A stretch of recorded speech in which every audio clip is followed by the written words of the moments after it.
अदलिया और सरकारी अफसरान को डराने धमकाने का इल्जाम। राना सनाउल्लाह के खिलाफ गुजरात में एफआईआर दर्ज। आइन के मुताबिक कार्रवाई होगी। वजीर दाखिला पंजाब का हाशिम डोगर का ऐलान।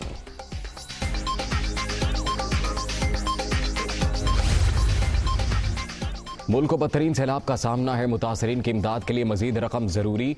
बेघर होने वालों को दोबारा आबाद करेंगे। वजीर आजम का आज़म। शहबाज शरीफ कल सिंध के मुतासरा इलाकों में नुकसानात का जायजा लेंगे।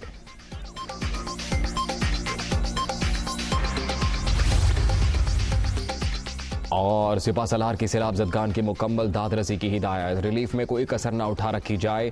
जनरल कमर जावेद बाजवा का हुक्म। आर्मी चीफ के ज़ेरे सदारत कोर कमांडर्स कॉन्फ्रेंस। नुकसानात पर इजहार अफसोस।